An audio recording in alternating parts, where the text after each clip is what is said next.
We just slap. The Father and the Son, the Holy Spirit. Amen. Heavenly Father, we come before you this evening, grateful for all of your gifts. We thank you especially for the gift of your Son, our Lord Jesus Christ, that you may send your Holy Spirit upon us, that you may guide our discussions, that you may give us insight, and that you may give us always a deep love for our parishes and a deep love for the work that you are doing in our midst. We entrust this time in the hands of the Blessed Virgin Mary as we pray. Hail Mary, full of grace, the Lord is with thee. Blessed art thou among women, and blessed is the fruit of thy womb, Jesus. Holy Mary, Mother of God, pray for us sinners, now and at the hour of our death. Amen. In the name of the Father, and the Son, and the Holy Spirit. Amen. So I imagine everybody comes tonight with a bunch of questions, maybe frustration, anger, all those sorts of things. So unfortunately, a homily, you can only give so much information, and that's part of the problem. Well, not a problem, it's just part of the reality. So I guess tonight I'd just like to start with a bit of an explanation, and as we're going along, feel free to stop me. So we did have, the staff got together and kind of gave them part of this presentation over a 3-hour time at the staff meeting on Tuesday, and then Pastoral Council on Thursday. Something similar, not that long, but a lot of the same information, the same sort of slides. So I know everybody has a lot of questions, but I'll just kind of start, and maybe some of your questions might be answered, but if they come up and if they're related to something that's up, but definitely at the end we'll just I'll open it up, and whatever anybody wants to ask or just express, they're more than welcome. So kind of start with back to the start. Excited to be named the pastor.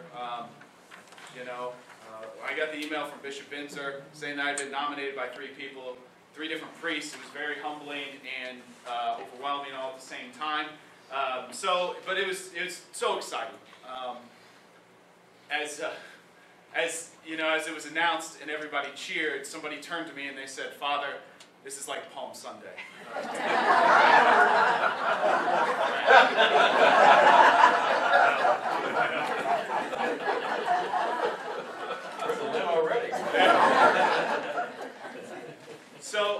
So I started to meet with the staff individually. It was just something that somebody, it made sense just to kind of figure out what everybody did, to figure out all that went on, everybody's roles, to kind of figure out what everybody does, and to get a sense of supervision, if there was an appropriate freedom to work, if people had the ability to do what they needed to do, but still had an appropriate amount of oversight. Does that mean?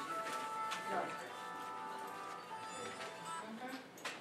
Also, just so you know, this is the one that'll be recorded. So I just say that if you ask a question or say something, I'll probably repeat it, just because my voice is facing the camera and yours isn't, so that it can be picked up.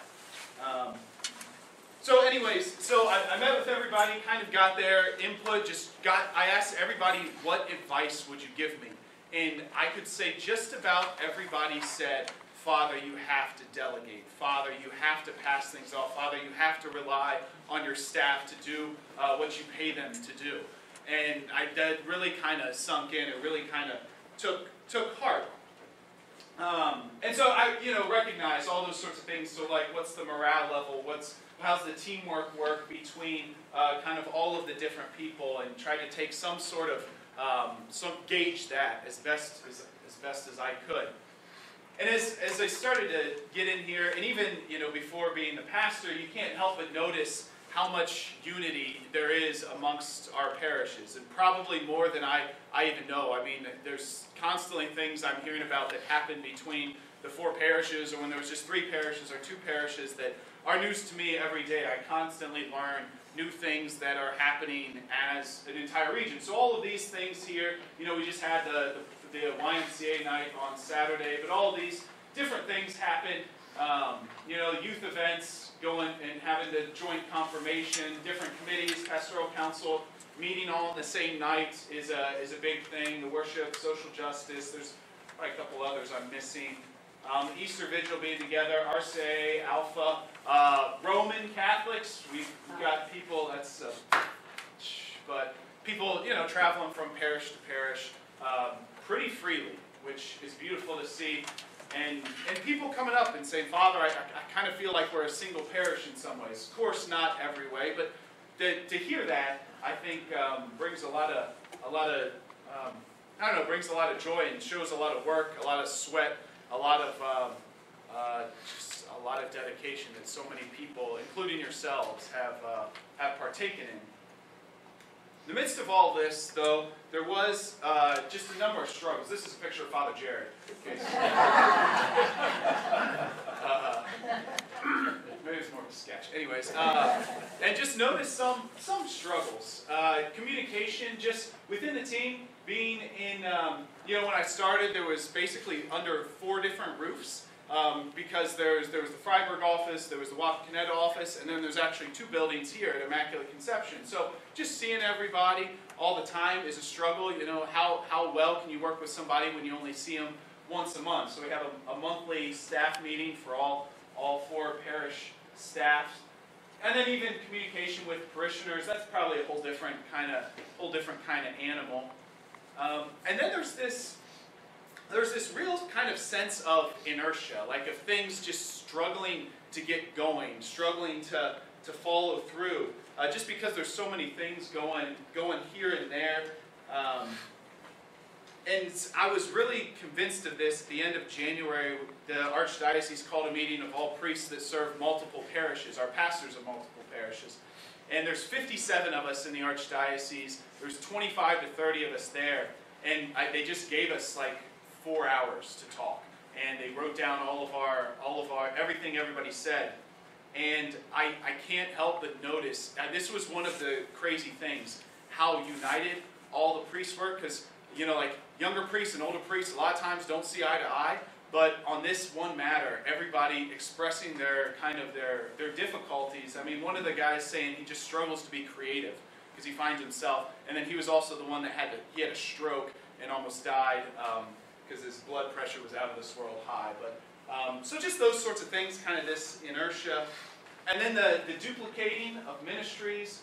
A lot of things get doubled. We got double sick ministry, double sacramental preps, double bereaved, in some things quadruple buildings to take care of, quadruple finance councils, and then scheduling. Who do I call?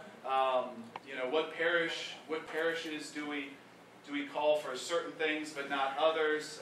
A lot of times, I don't have a voicemail for here for whatever reason that can just store. There's just like a parish voicemail. So if I'm not here, they'll just say to call or if it's my day off, they'll say call the other office, and they'll direct me to his voicemail.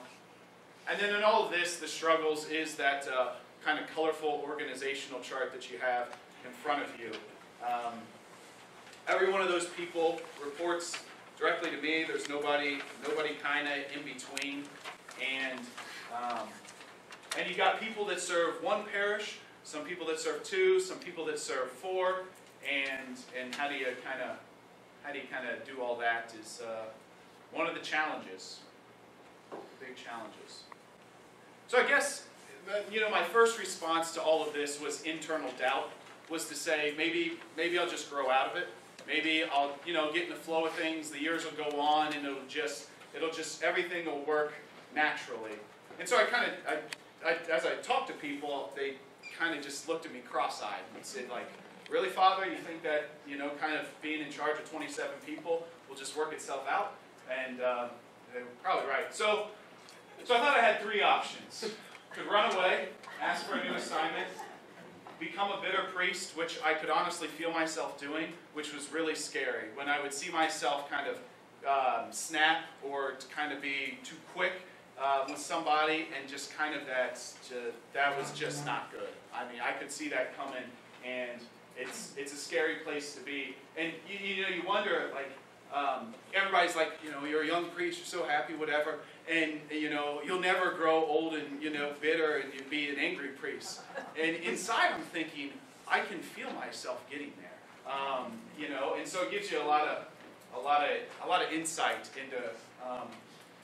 how things can go, I guess. So after, I mean, anybody have any questions up to this point? I mean, this is just kind of my story of how we got here, so it's not really that interesting. It's probably not even what you care about. But it's important, I guess, to give the context. Because I started then kind of seeking advice. I asked some friends, some mentors, what they thought. This lady who was a retired Procter & Gamble executive kind of heard that I was asking friends about this. She was a mutual friend, and she basically told me she was coming up for lunch one day and to schedule an afternoon to talk, which was very generous of her. Father Jan Schmidt is a priest who works for the Archdiocese, in the Archdiocese. He's at the central offices. He rose the corporate ladder at Kings Island, of all places, before entering the seminary. And so he's kind of become the organizational leadership guru. Then as I'm asking people around, the Archbishop hears about it, because he's got some good ears. And he pulls me aside at our annual priest convocation and just kind of asks me what's the deal. And so then he told me to come down to Cincinnati and meet with him about it, and so I did. And so this is all, he kind of told me to work with the Human Resource Department at the Archdiocese with some of his great advice after he heard everything out. So after that, kind of thought, well, what do we do? So I talked to the 4 pastoral council presidents and kind of laid out what was going on, and then was in constant conversation with the Archdiocese Human Resource offices and all the help, the professionals, there's a human resource lawyer and then like a professional that works there, so they kind of gave me all the ins and outs of HR and trying to get a staff running really well, and so got the professional help that I needed because I'm 29 years old and I don't know any of this. So they really gave some great help. The hard part is the secrecy, I think, and probably the blind side that this probably was for so many people. And it was kind of, well, because it affects employment, because it affects livelihood of people that you can't, I didn't know how open you could be and what to do about all of that. And in the moment you kind of get a group of more than 15, you kind of assume that everybody, the cat's completely out of the bag. So even now, the past couple of days really questioned whether the execution or the preparation or kind of how the communication went, if that could have been improved, if that could have been better, if that could have been just done completely differently. Maybe. But unfortunately, you can't kind of, it's where we are. So, came up with really 3 possible solutions. The first one I gave to the Archbishop was we just break apart the region. He kind of looked at me and was like, that's not happening. So we're at a point where we don't have enough pastors. The guys, there's a chance, there's 9 guys going to be ordained priests this year. There's a chance that a couple of them might be associates for 1 year before being named pastors, just because of the huge block that's in retirement mode. So there's not really, there's not extra pastors. So, I think we'd be blessed, we'd be lucky if Father Jared's here for 3 years, but we'll see what God and what the needs are at that point. So that option didn't quite pan out. The other one was kind of an administrator of each office or each parish. So basically somebody who was the overseer, and then that person would report to me to kind of have that middle level of buffer. The challenge with that was, one, it seemed to kind of back away from the unity that things had been, that kind of momentum that had been building towards greater unity. But then the other thing is, if you notice on there, we've got a handful of employees that serve multiple parishes. We've got ministries that cross even like parish boundaries, or they cross even like, I guess you'd say county boundaries, because we've got 2 in Auglaize, 2 in Shelby. So that presented a difficulty with this kind of administrator. And then basically I think you would almost create like 4 pastors, or 2 pastors, or 3 pastors, however many you would do for these administrators. And so they'd have to be able to take care of everything from the budget to youth ministry, from leaking roofs to marriage prep, to be able to oversee kind of all of those facets of parish life. You have to go find those people and probably do some serious training. So, as I mentioned on yesterday and Monday, and Father Jared mentioned, well, it's all kind of my voice, I guess, but kind of this idea of departmentalization and regionalization. So, basically pulling everybody together in departments and making the staff more regionalized. Not those who play music, really, they still serve specific parishes, and not those that are on maintenance, because they still serve specific parishes, but just about the rest of the pastoral staff to kind of break things up into departments, and that involves a greater regionalization. Pros, greater unity, really empower the staff to make decisions. You're the budget person. Or I was really struck by this. My mom is the business manager of the University of Dayton Law School, and so she reports to the dean. She doesn't like reporting to the dean because the dean has 16 people or something like that reporting to him. So it's like, anyways, same issues. But she said, the roof was leaking, and the dean had no clue about it. She said, I could just take care of everybody. I knew who to call. I knew the maintenance people. He didn't need to know. He's got other things to worry about. He's got staff. He's got an issue with the professor he had to take care of all day. He doesn't need to worry about that. And she kind of just looked at me like, if your roof was leaking, would you have to worry about that? Shut up, Mom. So, I didn't say that to my mother. I didn't say that to my mother. I love her very much. And, so I think it would allow quicker response time, greater organization.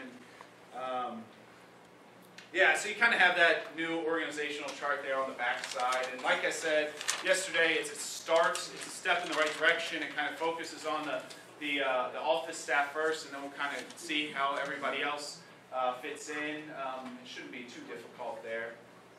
Of course, and it'd be a transitional phase. I don't expect anything to be done yesterday, or even by August, or any of that.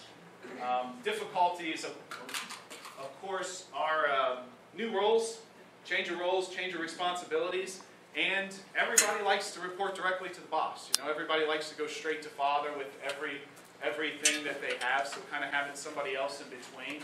It'd be a new thing for people to learn, and a difficult thing. And I admire all the stories about him. But one of the things that always strikes me when people talk about Father Tebby, I guess everybody here is probably familiar with Father Tebby, is he pretty much did everything. If you needed it, he went up on top of the steeple and painted the steeple at Freiburg. He was the one that ran the Vacation Bible School, and he had 150 families. We have 1,950 families. So everything can't come to Father, because if not, nothing would get done around here. It just wouldn't be good. So, of course, the thing that probably the biggest con or whatever drawback might be the better word of this departmentalization is this kind of like sense that at least I really feel that for this to work, for everybody to be under the same roof, for everybody to operate out of the same building, and that's the one that really kind of hits home, pretty harshly, I guess. So you ask which office, size, central location, keeping in mind that our parishes go from Jackson Center to Cridersville, from basically the 274 to the Auglaize Allen County line.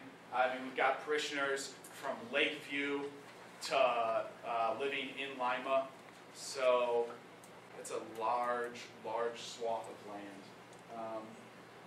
And then even the security things that happened over the winter kind of, I guess you'd say at this point confirm that, because I was already kind of pretty thinking in this direction. Hesitations. I got a lot of hesitations about all this. Some of them is the office in Wapakoneta is not the least bit handicap accessible. And so with that, there's a possibility of putting an elevator in. There's a possibility of a lot of different things. It's not something that slipped my mind. And then the great hesitation is the sense of favoring parishes, one over the other, of people thinking, well, you know, that happens up there. That means you're kind of neglecting us, and you know, I get that. I totally would, you know, it's unavoidable to feel that way in some sense. So, you know, this, like I said, wasn't part of my plan. This wasn't day one of something I thought that needed to be happen. But as I've tried to evaluating everything, taking inventory of it all, it just seemed like the right decision. And yeah. So as I was thinking about this, I looked around to other parishes in the area, and area parish clusters or regions, whatever you want to call them, just about all of them have a single office.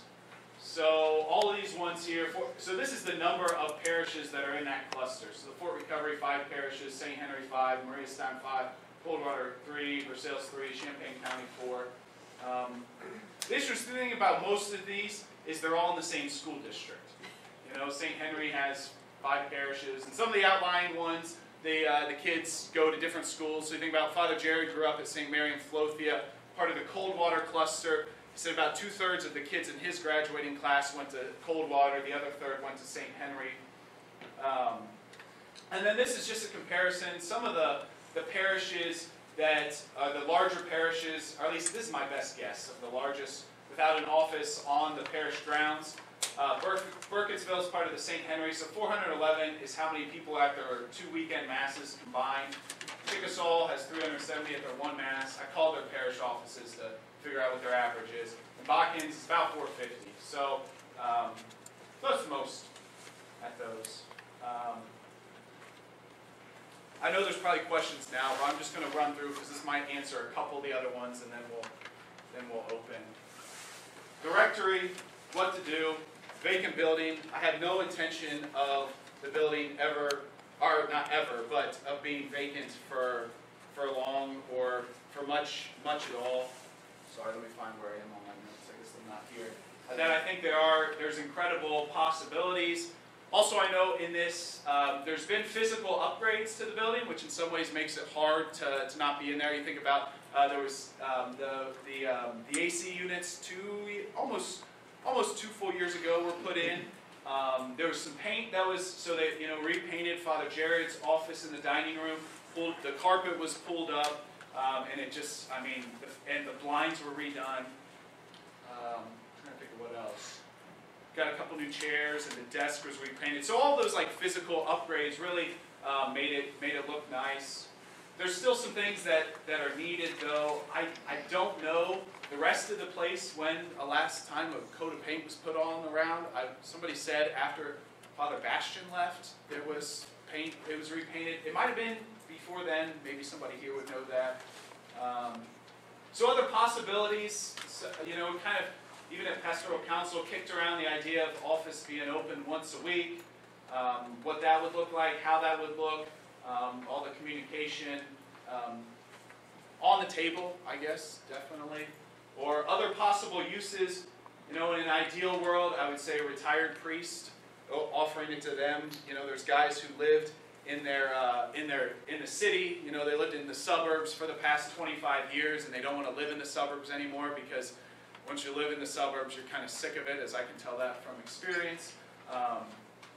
So that's a possibility. CCD, always, not always, but we could probably use some more space in that regard. Someone called today about using it as a rental for their home already, which was kind of baffling. I don't really see that happening, but it was baffling that happened this morning. Also, I would love if we had religious sisters or nuns, but I don't know if that's on the possibility either. But with God, all things are possible. Questions, comments, concerns? To any of this? You said to let other priests come and stay. How would they get up and down the stairs? Right. That's a big, Mm-hmm. Yeah, especially as priests retire, just like everybody else, retiring later and later. yeah. You could put in one of those chair elevators up the rail. So And there's got to be a need there. And bathroom space. Right. Yeah, those two. Yeah. Yeah. Don't have all the details. No. Yeah.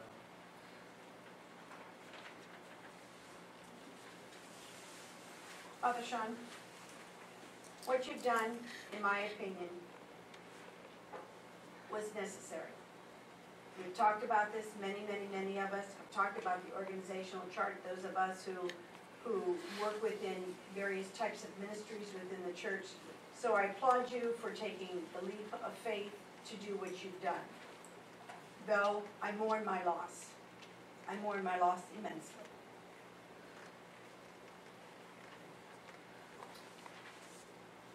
Time will tell us how we're going to march through this. I have questions. So I want to use a photocopier. Where do I go? How does that work? So it's those little things of the operationals of what we've been accustomed to, the office having been there. How will we work forward? That answer is not necessarily there today, but that is something for me that's a very critical part of what I do for the church. I don't necessarily want to have to be running up to Wapak for those last minute things. Jane calls, says, your stuff is in. Do I have to go to Wapak to get those items? Will they come down here? It's that kind of stuff is where I am in my questions. And I know in time that that's going to come, but I want to let that be known now. Those are the questions in my head. Yeah.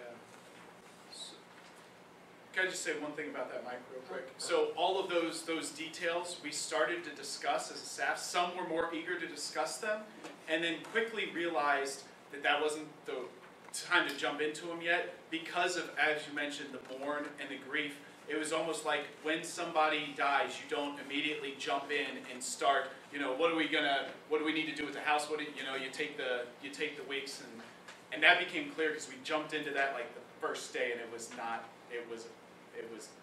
bad idea. Yeah. So those will okay, Mike. Okay, well, I'm going to echo a little bit what you said. I do think that what you're doing here in terms of reorganizing makes good sense. Not everybody needs to have your attention every minute of the day, and I think it's a good thing that you're setting up some of the structure that you're doing. I guess the question that I have, as much as anything, is your statement that it's necessary for them all to be under one roof in order to accomplish this, and that's where I would like maybe if you could explain a little bit more your reasoning why you think that is a necessary thing, given all the wonderful ways that we know how to communicate with each other today. We have things we carry in our pocket, we have all kinds of wonderful things. And is that being under one roof such a necessary thing that it requires us to close our office here? So we can talk about that. Yeah. So the question, basically, the necessity of being under a single roof for this kind of to work, the regionalization, departmentalization to work. So right now the staff sees each other once a month, pretty much, the two, and it seems clear that the communication happens all right.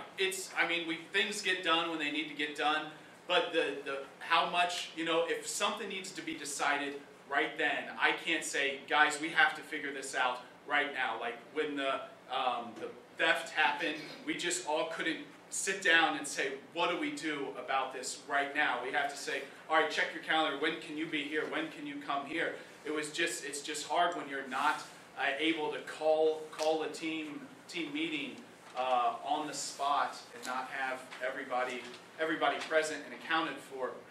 And then also just noticed how when you're not seeing somebody, when you're not interacting with somebody on a daily basis, it is hard to think of it as an us. It's easier to think of it as a them and a we. That there is this kind of this separation that happens between the team, and to see that when we're not rubbing shoulders every day, it can there's tension that just kind of naturally comes up because who's got Father's attention, who's got Father's ear, and when people aren't able just to come into your office as easily, it really, I don't know, that tension seems to arise. So I guess that's my thinking of why it seems to work well to be all under one roof. So it's the idea of unity. Yeah, Trying to develop a lot more cohesive group, teamwork aspect, that type of thing. What do you think will be lost in terms of not having an office here and our ability to serve the congregation and the people that find that they need to be, make contact through the week, that type of thing? Yeah. So question, what will be lost by not having an office, church office in Botkins at Immaculate Conception? First of all, Jane Steinke does an incredible job with people who come in and just asking questions about life. Of just saying like, oh, I heard you were sick, I heard, if somebody's dropping off a confirmation form or a sponsor form, whatever, to say, so you're your cousin's sponsor, how are they doing? She's great in just those simple interactions with people, and to make people just feel wanted, to feel needed. And so I think people pop in and will talk to her for sometimes I don't know how long. It's a great. A lot of the work that she does is clerical, but a lot of the ministry that she does is with people who just want to stop in and say hello. That's one.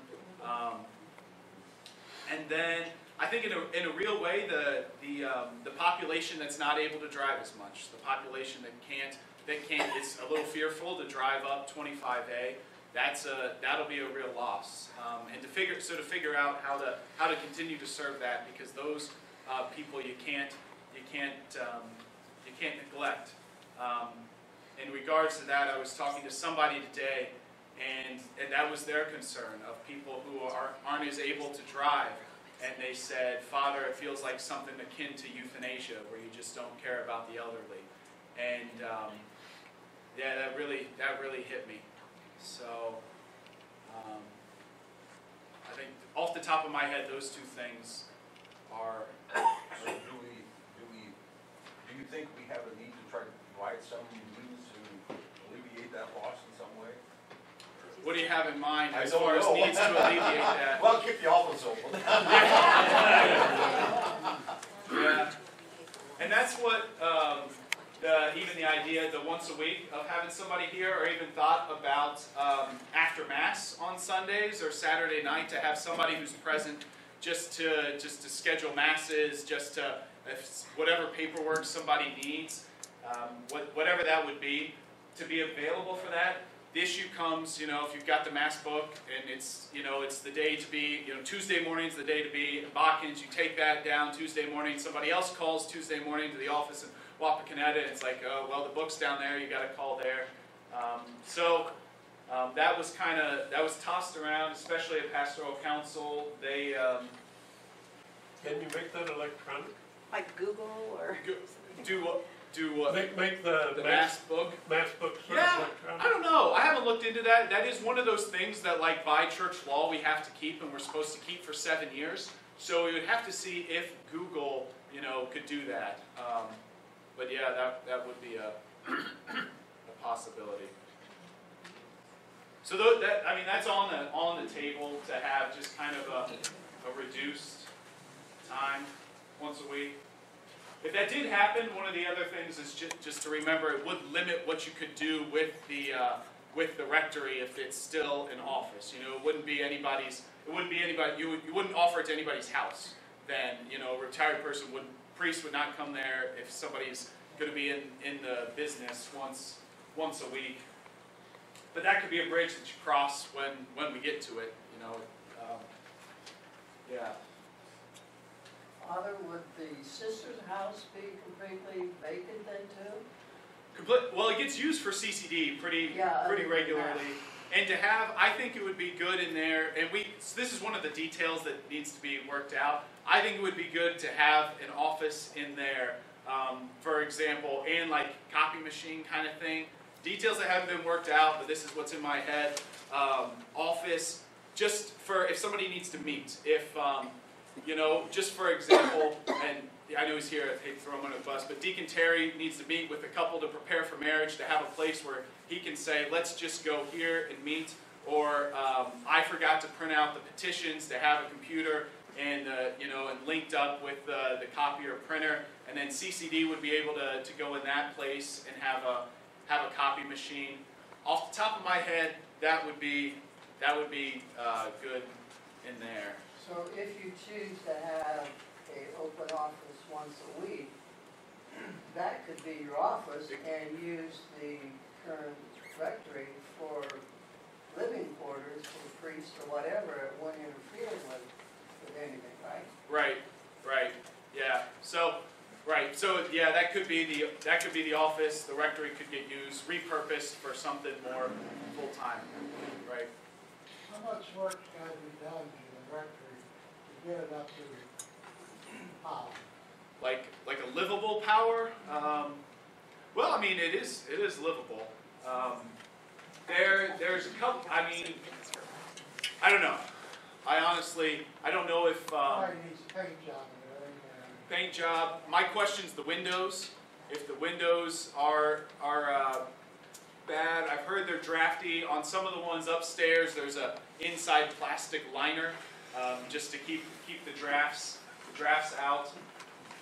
I'm not an expert in masonry, but the foundation and like the structure seems fine to me. Otherwise, I think it's in.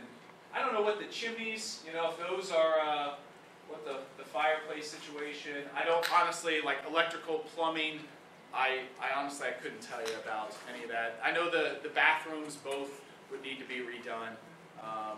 The kitchen is in pretty good shape. I think the appliances are relatively new.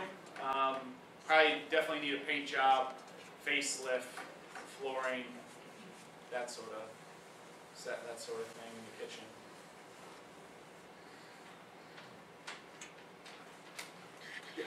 Operational costs, does anybody put a number to that? Does the cost of Botkins go up or down?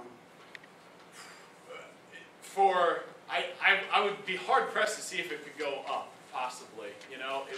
Why do you say that? I'm a numbers guy, Yeah.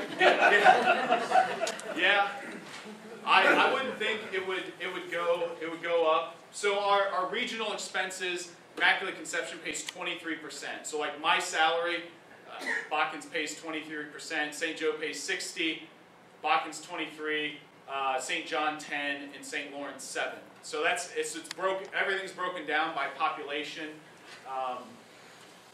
number of parishioners, and that's into a percentage. So I couldn't see that going up very high, because all the office supplies that would be used, that sort of thing. Office supplies.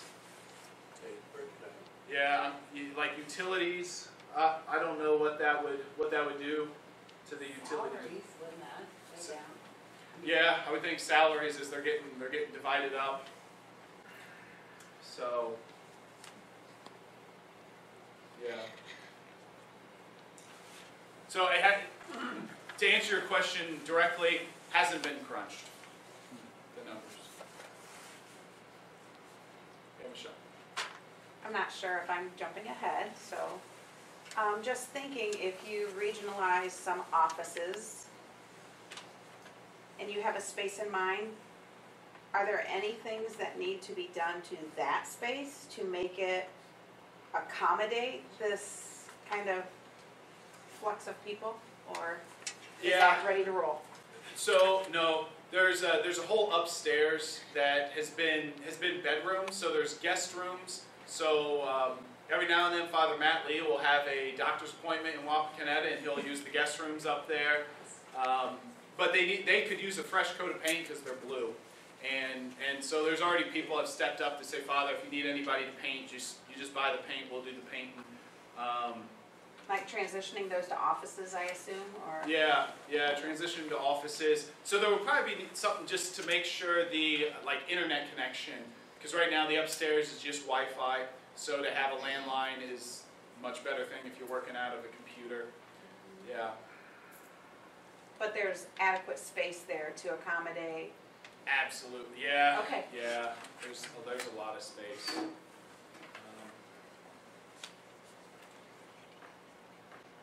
I guess two of my biggest concerns for here in Botkins is to ensure that there's still a lot of life happening at the parish. There is a lot of life here right now. There's a lot of great families, a lot of great people. So to make sure that happens, and to ensure that that there's still, the faith is still flourishing here, and there's still a lot going on, that's of the utmost concern.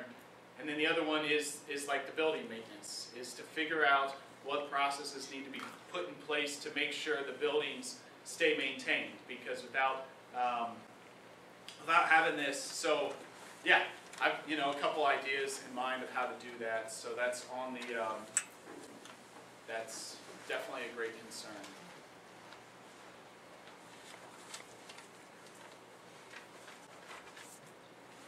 Questions? Concerns? When buildings aren't used, they do deteriorate quickly. A good example at Loveland would be the Ward building. They didn't put any money into it, and it deteriorated quickly. And the building was very sound. It was a solid masonry building.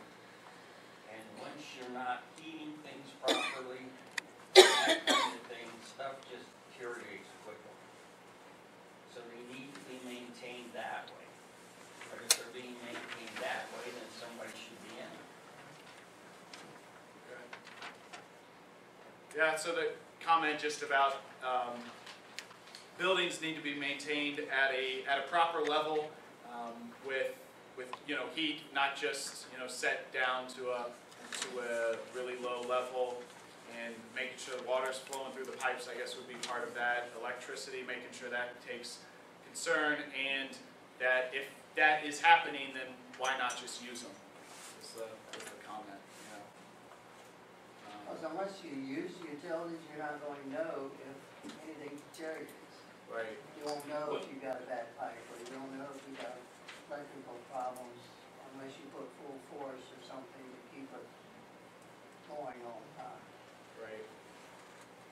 Well, there's a couple of levels there. I mean, there's a maintenance level and then an activity level, I'm gonna call it, where somebody's actually in the place, and it's a lot different. I mean, people go on vacation, their utilities, whether it's water or, electric or whatever, it goes down quite a bit when they're on vacation. Summer, winter, whatever. People in this community go to Florida for 6 weeks or something. Their house is probably set at 55 or 60 degrees. And that's a lot lower than 70 or whatever they would. It's a whole different range. Right. Yeah. So 2 different levels of I guess vacancy, maybe the vacation vacancy, where it's just a temporary 6-week sort of thing, and I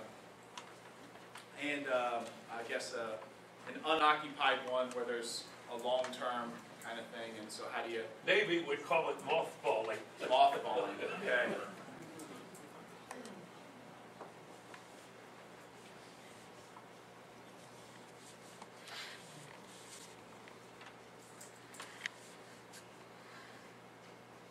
What else?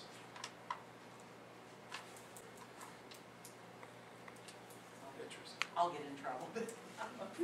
I understand where you're coming from, to have the offices all together and everything.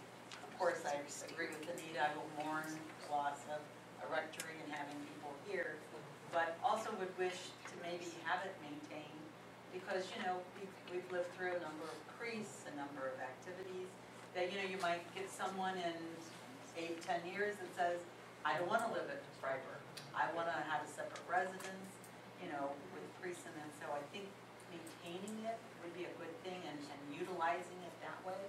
perhaps, like you said, maybe moving some of the CCD classes over, so at least it'll be utilized. Right. Yeah, I have no intention of just watching it, watching it mothball. It's a beautiful place. Yeah, and that picture really says a lot. Great front porch, all that. So, to make sure it gets use. Could you make an apartment on the bottom floor for like a retired priest? That's all he would use?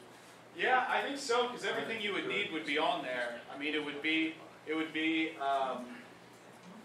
kitchen's there, there's a full bath on the bottom floor, there's, dining room. Yep. The office could be a bedroom, I would think. Yeah, office could be a bedroom. And I think you figure out how to make a ramp up into it if that came to pass. What's inside the building, your level, you could enter without going up or downstairs into the church, right? Come again? Once you're in the, can you go directly from the rectory into the church? No, so there's, so when you leave the rectory in that breezeway, there's one step down, and then you turn left, and there's 5 or 6 steps up into the sacristy. Okay.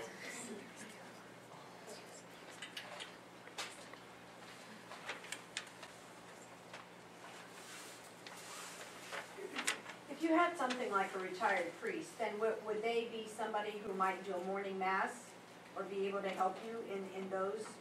They want the rent lowered. Yeah, that's generally, because the retired priests, as long as they're able, they love to do that stuff. Like, if they have to do this stuff, that's why they retire. But they love to do mass, hear confessions, any of that stuff. Probably weddings, not so much, but help out with the funeral, absolutely. That's the kind of stuff. Yeah, and there's a priest who's going to retire in the next few years who I already kind of put the bug in his ear.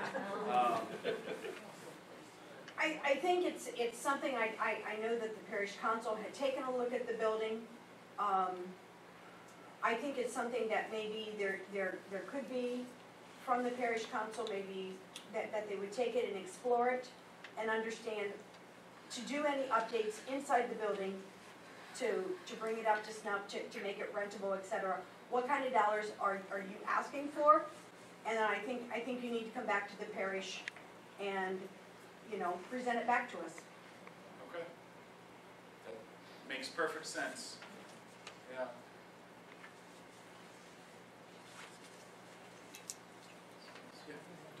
And this is like next September when we plan on having this all completed, or major part of it completed. I think it would be really good to have an open house to the offices up there, that people know where to go in and where to go out, and where to find things. Absolutely. It's a great idea. So the idea was to have an open house, just so people know where to go, know who to, where, when they dial the number, where's that call going, and who's on the other end, and to have even, probably maybe just add a meet and greet, just to everybody, this is the face, this is the who's who. Yeah. So you don't feel like we've totally lost, Yeah. everything. They do have a lot of parking up there, don't they, or not? Yeah.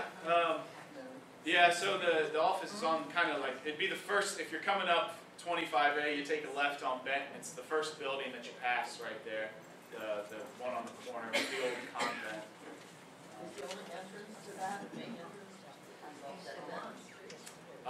No, so you can park in the parking lot, and then there's one in off, there's 2 entrances off the back, and that's where a lot of people come in that way.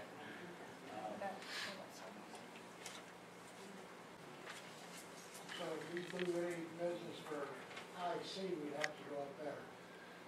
Unless there's somebody here once a week. If that happens, the phone call or,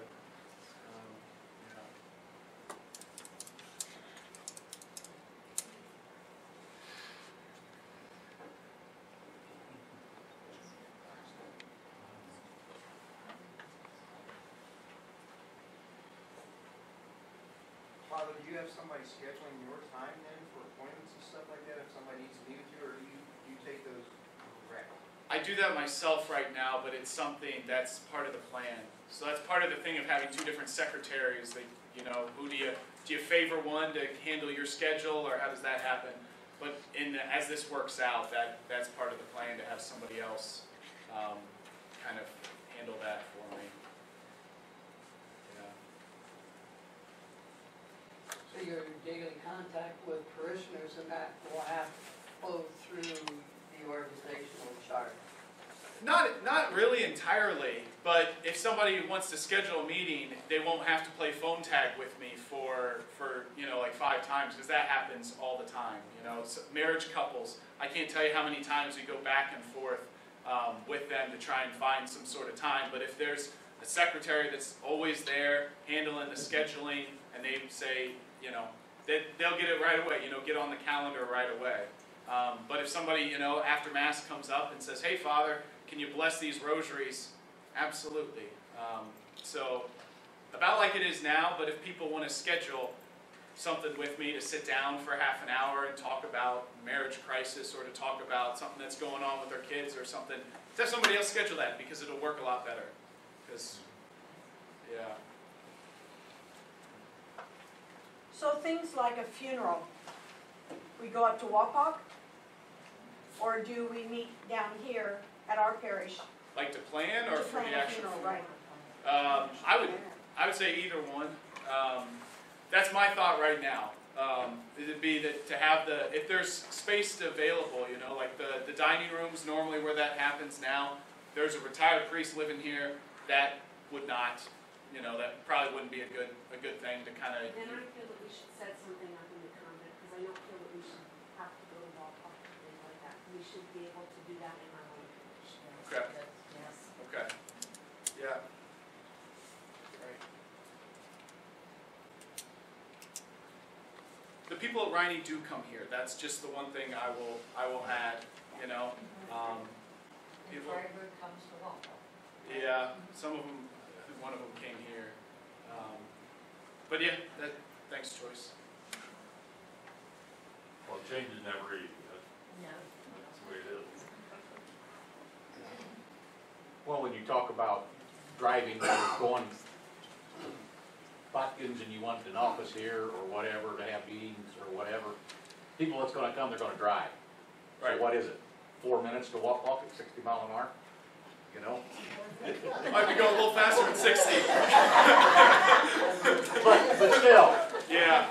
I mean, you're gonna drive anyway. Yeah. Right. You know, I think the thing that hurts though is that it's home. You know, that like this is where, you know, just take the funeral planning for example. You know, this is where we plan mom's funeral. This is where we plan dad's funeral, uncle, you know, whatever. That it is home, and so that's why it sucks all the more. I think it was tough when St. Lawrence lost and we came together. And then now we've had to come together, St. Joe, and then now St. John's. I think everyone probably has, like you said, it's not. Yeah. in some aspects. I think in some way, in a region, or at least it seems to me that every parish in their own way feels like the stepchild. Like every parish in their own way feels like they're the ones that's not wanted, that they're the ones that's not cared for, whether that means we don't have a priest living here, or whether that means that fathers have more basketball games at this parish, or whether, you know, like the school here in Botkins lets me come in for lunch. In Wapakoneta, they don't let me come in for lunch, so I don't go there for lunch. So people notice that, and people come and they say, "Father, you never come here for lunch. You don't care about us?" Like, well, talk to your principal. But so I guess the point I'm just trying to make is that every parish feels in some way that they're missing something, and they are. You can't help but think like this isn't the way it's supposed to be. To have one pastor for 4 parishes. I was talking to a person from St. Joe today. Yeah. And they said, you know, this is really getting tough because we used to have 2 deacons or two assistant pastors Yeah. at one point. And, you know, now we got 2 priests for 4 parishes. Right. And, you know, that's what you're talking about. They're feeling kind of left out a little bit. Yeah. Yeah, up until, they just had 2 priests themselves up until, I want to say 2003. Maybe not that late. Yeah. So. That's why you encourage your children Children to to be priests. Maybe we should fill it with seminarians. Oh, Mount St. Mary's of the North. Satellite program.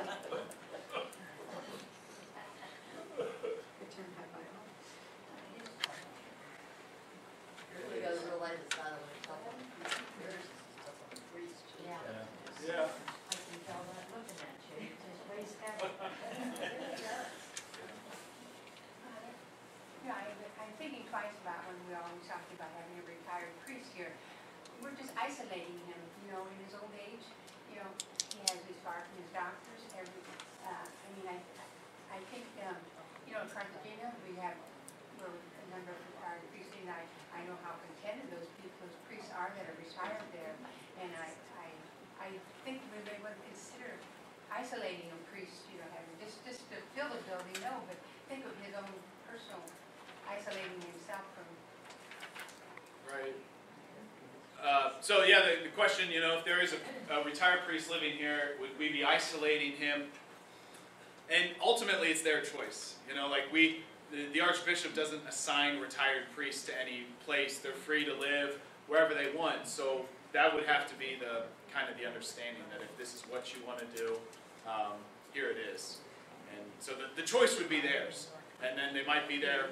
You know, this is all, of course, speculation, hypothetical. It'd be great to have the extra sacramental help around. But, yeah, maybe they get there in 6 months, they're like, oh, I can't do this, you know, I'm by myself and whatever. Well, Gertrude, when you bake that cake and take it like a card swap.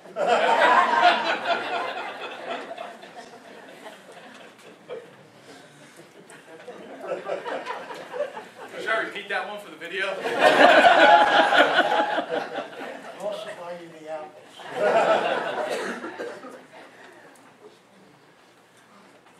Father, about the staff, it seems like combining everyone, there will be, we have a lot of staff. There's what, 4 secretaries? You know, Yeah. how's that gonna work out? And you're thinking about hiring a communications person, which is a good thing. Yeah. Yeah. So kind of how that will be rearranged.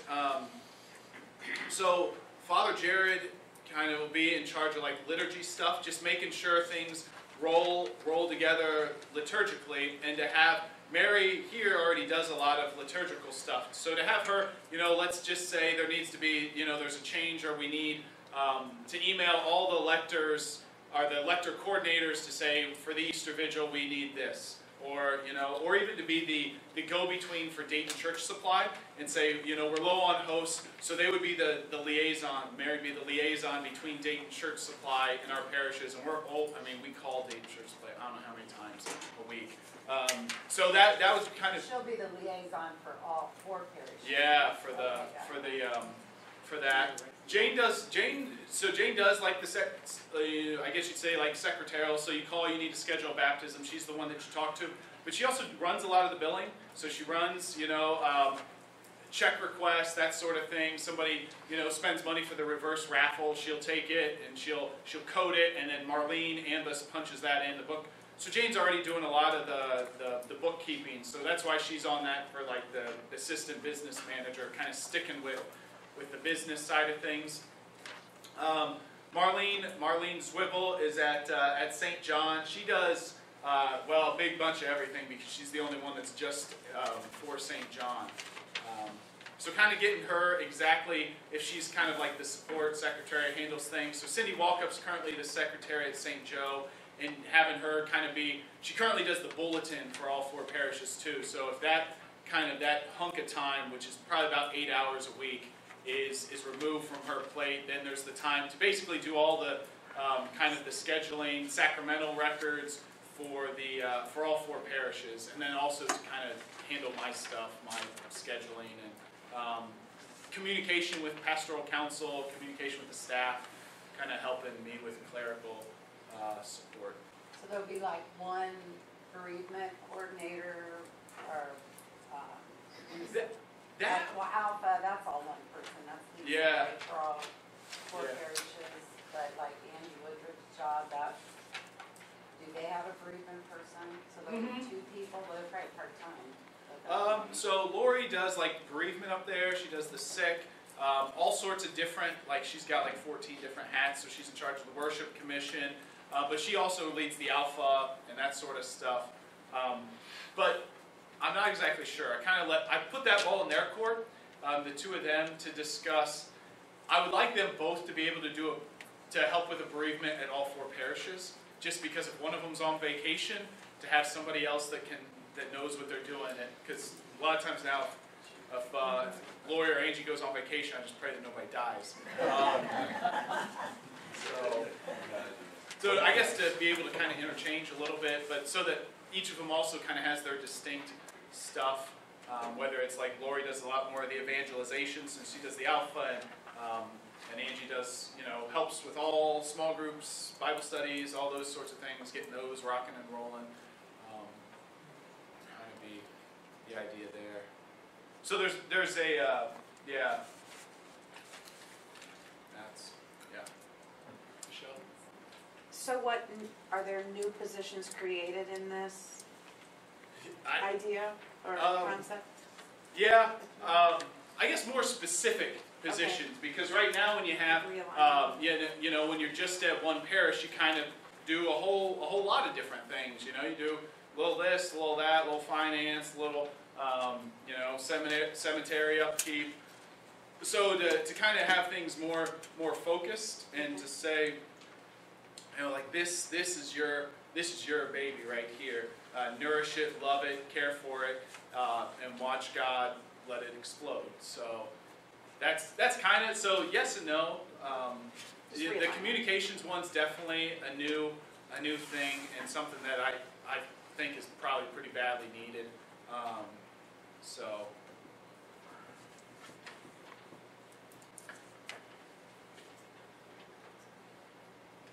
And with that creation, that can help unify things. Right. With people in remote areas. If Right. you have a person concentrated on that and is charged with or empowered with making that happen in good ways, that can really lift the region. Yeah. That if it's done right. That's the hope.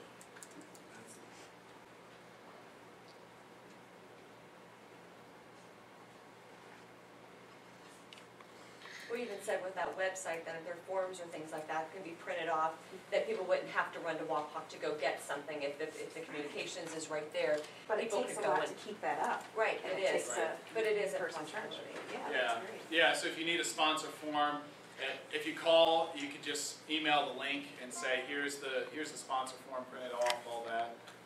Yeah, that would be easier. You even wonder something. I don't know if we can do this now. I don't know, but like CCD registration, to do that online would not be the end of the world. Of course, you lose face-to-face interaction. You lose, checking in, seeing how the kids are doing, seeing if somebody got the flu shot, or how the puppy's doing.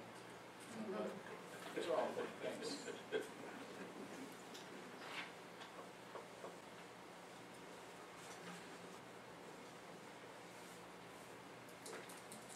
What else?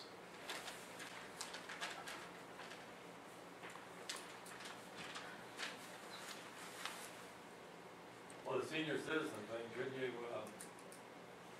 maybe once or a week or once every 2 weeks, have like a card party for all the senior citizens and have them, I mean, really, that'd be contact. Yeah. I mean. Yeah. Are you volunteering? No, everybody needs to come to the pray and play, that's not only for women. Third Tuesday, pray and play. Well, I'm saying that'd be a way of having contact with them. I mean. Yeah. And be careful, I shouldn't have brought it up. car parties already at the library. Oh, bar party at the library? Yeah, they're getting in the library.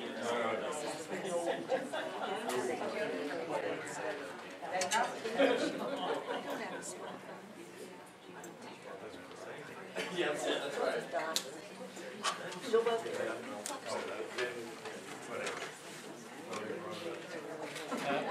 Just emphasize that for everybody. No, you were such a card sharp, Larry. Not really. That's his partner. The only thing I gotta say is Larry never learned to keep his mouth shut if you are. I like to get that on the record. It's no fun to not talk. When this happened at City Barn back in '89, the thing that bothered me the most was their church was locked. Will I see be locked? Oh yeah, so question, will IC be locked? I really don't see a need for it. I guess I'll say, I Of course, really, we're out in the country, you know, yeah, here. I really hope not. I mean, we got John and Teresa Dosek keeping a pretty good eye on things. Yeah, and people in the Adoration Chapel. A lot of them come through the church. A lot of them. Yeah, I have no intention of doing that. I hope it, I wish we could keep every church open 24/7. So, I'll get a shotgun before that. No, that's not true. But yeah, the hope is to. Father Kurt might have one for you. He might. He can shoot me. Makes one of us. I know a few people that do come to the church for adoration because they don't have those steps or that. Yeah. Yeah. Yeah. The steps, I see what you mean.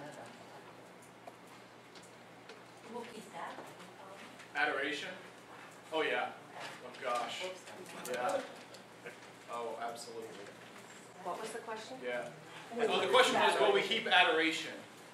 And, yeah, over my dead body.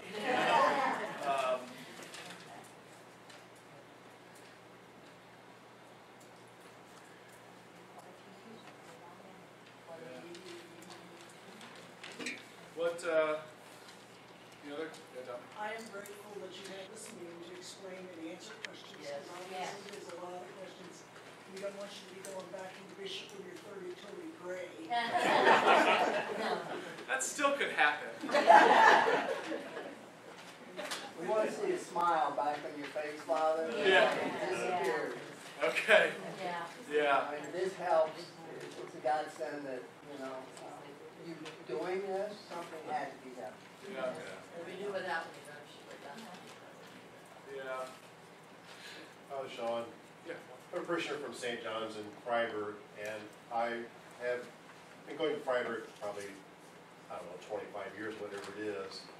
And I've heard you and Father Jared in front of us saying, you are very appreciative of being our pastor.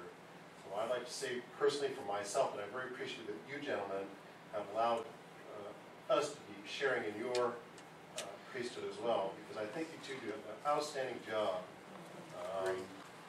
It's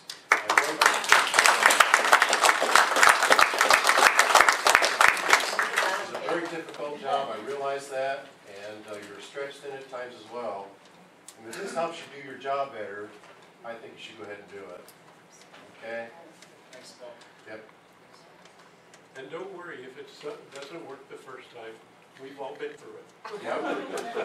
Try again. But one thing's nice, you're letting us know what's happening. Yes. Instead of just doing it. Yes. And that's very appreciative. Yep. There was the fear, though, that this weekend, just letting people know. Yeah.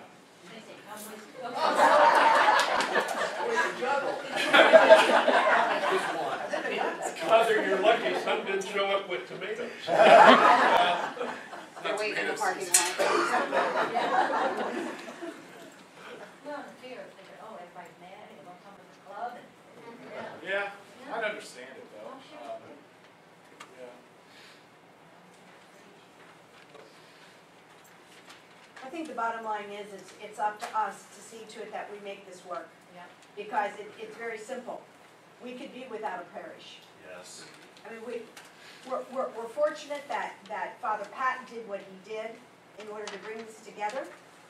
And we're very fortunate, and if we want it, then we have to be the ones to support you. And that means that we have to bring our people here, we have to see to it that our children are being brought here, and we have to just continue our job of being a parish and to be a community. And we do that united. So we have to work together, folks. Yeah.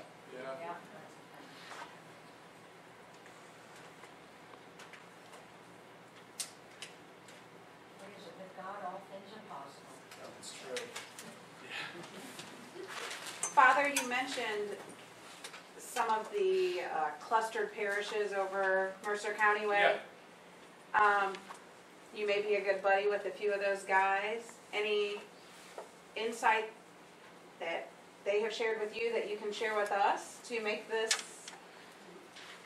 Let me think. None of them, so the kind of the Mercer County ones, all of those happened 15 years ago. So they had clusters, and then they just they took a good hard look at them, and then they rearranged everything by high school boundaries basically.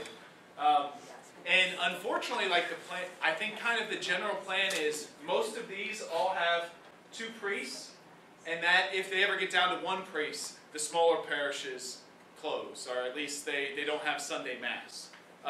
So there's that fear is like really set in out there. So my one buddy is at Fort Recovery, and he's the associate, and he kind of just said, he told me, he said, when you're in a single office, your life will be much easier, is what he said, because he doesn't really feel, he's not a pastor either, so he doesn't feel the pull too much, and yeah, he said that last week. I think I was talking to him about it. But as far as advice for the parishes, he does talk about this sense of how much ownership the people take of their parish, and he said it's incredible. He said on one hand, if the pastor ever wants to do something slightly different, he said it's like a fight that they immediately kind of get the gloves up. But he said it's just beautiful to see how much they have invested time, effort into their parishes. So I guess that kind of echoes what Anita said.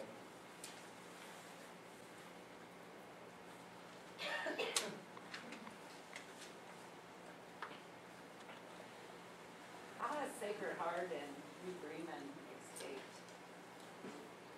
McCartyville? McCartyville, yeah.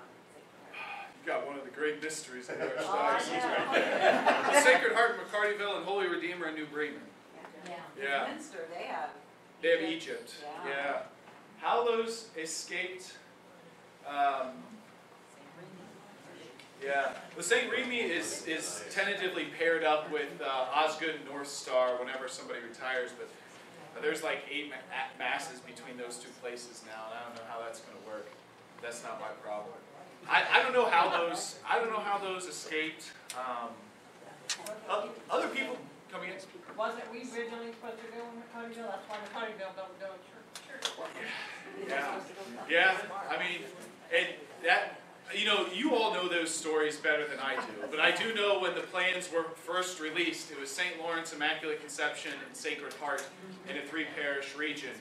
And then as I was kind of digging through files, I saw I heard the rumor that, when McCartyville built their church so that other parishes could come there, and I thought, well, no, nobody would ever say that. And sure enough, the publication said, the reasons for building this: 1, to build on our faith; 2, so that other people whose parishes are now closed can be welcomed. I thought, I'll be darned.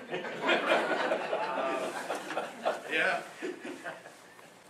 I had a relative who told me they was gonna close Rainey's. I said, I don't think that's the plan. Yeah. So you know, I mentioned I did go to a listening session that the Archdiocese had for all these pastors of multiple parishes. So the Archdiocese is kind of beginning that process to look, I guess, and see how this is all working, and all that. I think the greater concern is probably in the cities. You know, talking to a guy who has 2 parishes in Dayton, and both of them have a parish grade school, and those you always fight for everything. And he's aged 10 years in the past 2, I think. So, yeah. And some of them, you know, we do these. I just realized all this is going on YouTube. I might be saying too much. But, oh well, whatever. What are they going to do? Send me further away from Cincinnati? But, yeah, some of them, you look at some of the parishes in Cincinnati that are like a mile and a half apart, and you know, they have 4 masses, and each one is a third, the church is a third full, and you think like, I'm not a mathematician or a statistician, but you don't need to have all these masses. That's what I'm just saying. Archbishop, if you're watching, that's my opinion. What thought has been put into 5 or 6 years down the road and things changing? How this is going to be absorbed by one priest, maybe? Yeah. So 5 or 6 years down the road, what could happen? Single priest for all 4 parishes? It's not out of the question. It's not out of the question. Things are going to get worse as far as numbers before they get better. There's, you know, you just look at the like generational breakdown of our priests. There's 38 pastors that are over 65 right now, and that's the ones nearing retirement or maybe already should be there. I think there's 19 that are over 70. So we don't have that, you know, we got a lot of guys coming up, but not enough. We got a kind of a middle age that we're missing, which is why somebody who's 29 gets to be a pastor. So what's the thought? Pray. So they're kind of doing this thing right now in the Archdiocese, or they're welcoming foreign priests to serve as associates. To serve in basically as associates. That's the plan right now. So we have a handful of guys from India who are generously serving in the Archdiocese, and a couple from different countries in Africa who are serving as associates. Our pastoral region presents a little bit of a challenge because both priests are going to need to have their driver's license. So whether that's something they would do here, I don't know. So that's kind of how they're filling up those parochial vicar associate roles right now. Doesn't Minster have a priest that was had to learn English? Yeah, well, the pastor in Minster served in Oakland, I think, for a number of years. He's originally from India, but he's a precious blood priest. So they kind of take, the precious blood take care of their assignments themselves. Yeah. Father Matt Lee has a priest from India that has come over, and they had to teach him how to drive and do everything. Yeah. You have to go through immigration and get a religious workers visa, all that sort of thing. So we'll see. I mean, I hope the day doesn't come so that one priest gets assigned to all 4 parishes. But we'll see. I mean, I don't know. So Father, when it comes to deciding on what's going to happen with the house, and if maybe we'll have someone come in one day a week, how's that going to get decided? So the question, how's it going to get decided about the house, about what do we do there? Really, I guess, you know, the pastor makes the decision, but I'm going to be listening to just about any, so consulting a lot with pastoral council. Sorry, point to Laura because she's on pastoral council. And to listen to everything that everyone just said. I mean, that definitely goes into consideration. The nice thing about having this video is that to have kind of the responses, the concerns, the thoughts. So that'll go into the decision making, and then probably talking to the staff too, to think if they think it's a good idea, if they can really make it work, and then figuring out what day would be best if that's on the table, and But I guess the final thumbs up, thumbs down comes to me.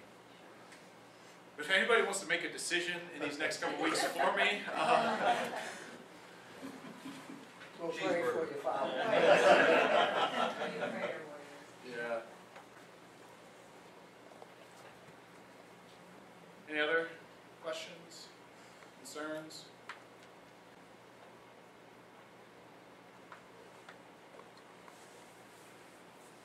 Well, it's 8:20. We gotta go tuck Father Jared in, so.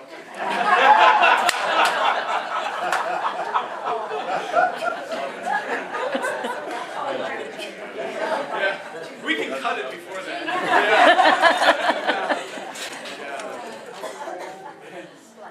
Yeah. I'll take care of that for you when I go home, Father. Okay, all right. And I know not every concern that everybody has is answered, or not that everybody's going to walk out of here skipping or happy or even not angry. But I do hope just the chance to kind of explain things, the chance to answer some questions is the best that I could, helps in some way. So, yeah, thanks for coming. Can we just pray in our Father to close? In the name of the Father, and the Son, and the Holy Spirit. Amen. Our Father, who art in heaven, hallowed be thy name. Thy kingdom come, thy will be done, on earth as it is in heaven. Give us this day our daily bread, and forgive us our trespasses, as we forgive those who trespass against us.